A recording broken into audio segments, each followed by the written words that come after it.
Alright guys, so you can see the casino behind me. It's right in front of me, but we're not allowed to take pictures of it. So I'll just show you from here. You can see they have a bunch of jellyfish because that's their new theme, but you can just see how extravagant it is behind me. And sorry, I just want to get past here, the police. And you can even see the floor, so check it out guys. In the casino, look at the roof too, I forgot to mention that. It's very elegant. And yeah, so I'm just gonna back up, sorry, because I don't want to film in the wrong way. And there's also another kind of a reception room right here behind me, just over there. But yeah, so like, it's just incredible to be in here in the Monte Carlo casino, but I'm not gonna enter in. I'm not properly dressed, and it's also 17 euros to get inside, so no thank you about that. But yeah, you also have the last thing, which I'm gonna show you guys, is a statue of luck or chance. And actually, it's basically a woman without any eyes, or with her eyes closed. And oh no, it's called Fortune, and that's basically representing the luck because she doesn't have a bias when she picks.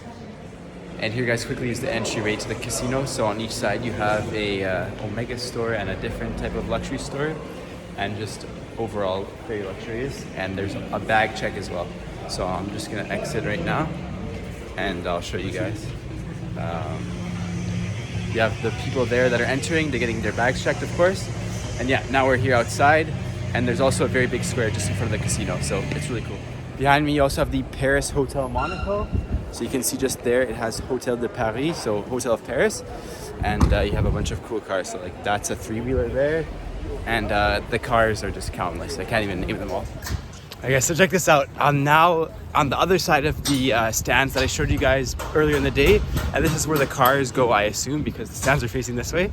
And it's incredible how close they are to the water too. So they must have some sort of protection system to prevent cars. Like, they must put up some massive gates here, because imagine if a car went into the water. It's not that difficult because there's only a few meters that separate the shore here from the coast. But yeah, you can see here, and that is the private collection of all of the prince's cars. So obviously he's probably the richest person in Monaco, and he has a lot of cars. So I'm gonna go see what's up, if I can get in or not, and I'll let you guys know. All right, guys, I cannot contain my excitement because I am in the Prince's private Formula One car museum. So I just got in. The gates are right there behind me, and apparently it takes 40 minutes. So I'm not gonna show you guys everything, but you can see. This is the end because that's where the tape is, but we're going downstairs first. And look at those cars just on the wall. All right, guys, so currently it's the second Prince of Albert. That's the Prince of Monaco. And you have the motorcycle of the first prince. So check that out. He would use this to tour around France. And it literally is a bicycle with an engine attached to it. You also have a kind of boat there with a fan, which is incredible to see. I wonder how that thing worked. And the max speed of that was actually 110 kilometers per hour, which is insane. And it only weighs 225 kilos, or like 500 pounds. So here you have a V8 Lincoln. And one thing that's really cool about the philosophy of this museum is that they literally have all of the cars in working condition, because they say if ever one of them needs to be used for an outing or some type of event, it needs to be ready to be driven. And that's why they actually have a workshop right there at the start of the museum. It says no filming, so I didn't film it, but literally all of the cars that you see around you are in working condition. Some of the stages are actually empty, which means that the car is in reparation. Is it the car sound? I'm not sure. But yeah, so all of the cars are literally still in working order, and a lot of them have to be more than 100 years old, which is incredible. And so behind me, guys, you have the first Rolls Royce, and then following it, a bunch of other ones. 2,400 kilograms for these ones, which seems really heavy, especially compared to other cars that are in the same kind of section. And there's like a Cadillac also there.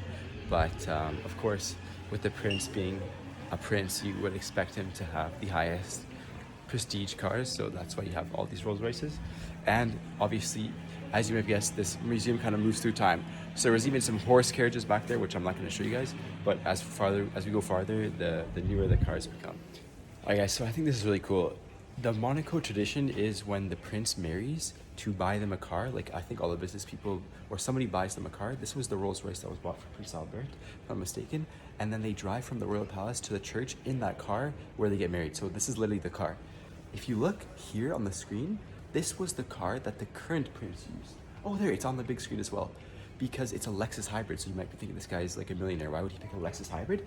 And it's actually to show his engagement to a neutral future, carbon neutral future. Actually, the city of Monaco has committed by 2050 to be carbon neutral. Whether that is actually kind of retained in the future, but still, it's kind of impressive that he used that Lexus that he drove from the palace to the church to get married, and it also had a carbon group, like a clear glass roof, some type of plexiglass to protect them from danger. So it's not actually a convertible. I think there's actually a roof on it. But yeah, it was watched by more than 8 million people over the world, and it's pretty cool. And there you have the first Lamborghini in the collection that I've seen. It's a Lamborghini Miura, and its top speed is 280 kilometers with an acceleration of 0 to 100 in 6.7 seconds, which, although it's not impressive nowadays, must have been quite impressive during the time. So I'm actually at the end of this section of the museum. The next part will involve me going up the stairs, but actually I wanted to quickly show you guys, first of all, the Mercedes Cabriolet with the gullwing doors. That thing is a public icon. Everybody knows about that car. And then lastly, the Lexus that I was just talking to you guys about a second ago is right here. So you can notice, especially from here where we are, the glass roof. So I don't know, he didn't want to have what happened to John F. Kennedy to him. So you can see it from here. There is like a plexiglass roof, but he was still able to kind of wave and say hello to all of his fellow citizens. So we're now in the Formula One section, guys, because the city is known for Formula One. And you have one of the Bugattis that was used to win the Grand Prix in, I think, 1930. And you can kind of see it's leaking oil, so they have an oil pan there. Like I said, all of these cars are still operating. And there you have Louis Chiron, which was the winning driver in the Bugatti. And now one of the Bugattis is named after him, so that's kind of a cool turn of events. So here you have the two Formula One cars of Charles Leclerc, this one here and the next one there, Alfa Romeo and Ferrari. And basically it's so cool for me because I watched him literally vlog where I'm standing right now when he was first introducing them as part of the collection. So this one only weighs 743 kilos, which is just insane. Like some of those old Rolls Royces that we saw were 2,400 kilos, but it can go 340 kilometers. And it only is as a V6 engine, but really these things are engineered to the max. And this is the one that he used to win 2 different races in Formula One. And you have his first also Formula One car when he was with Alfa Romeo. But just insane to see this car in person. And this thing is millions and millions of research and I don't know, even billions, but hundreds of millions of dollars of research goes into these cars. All right, guys, we're approaching the end. Let me show you guys. This is a Ferrari. I'm not even gonna say the name because only 5 exemplars or models were ever produced, ever. And one of them belongs to the Prince. But something that's even cooler is the electric Porsche. I believe these are called Formula E cars, so it's like Formula One, but electric cars. And just look at how cool that thing looks. These things are limited very much in power. Like I think literally only like 300 horsepower, but because of that, they put so much technology and work into other things, such as the aerodynamics. Like look at that duck there, and just the braking and to make sure the handling and everything else is so good in order to compensate for the fact that the power is not that much. And just look at the tail of that thing. Even though there's no exhaust, they still have the light, and it just stretches so long, and that's all for aerodynamic use. And just look at how wide those tires are as well. It's just incredible. And yeah, so we're really approaching the end here. I think I'm not gonna show you guys anything else because I don't want this to be too long. Just check out this Porsche. This is from the 24 Hours of Le Mans, I believe. So they would drive these cars for 24 hours, if I'm not mistaken, and it's have a race. And then I'll just quickly show you. At the end, we have a few other cars on the wall, and then obviously that's where I just was, the first floor. So I hope you guys enjoyed. And would you look at that, guys? Right as I leave the museum, the sun is out. It is a city of 300 days of sunlight per 365 per year, which is really cool. And also, I never knew this, but if you guys look, there's a water slide there. Just behind me is literally kind of a theme water park type of thing. Obviously the pool's empty, but I had no idea. Well, obviously, I'm not sure why it's closed, to be honest. Maybe it's obviously because of the construction, actually. What am I saying?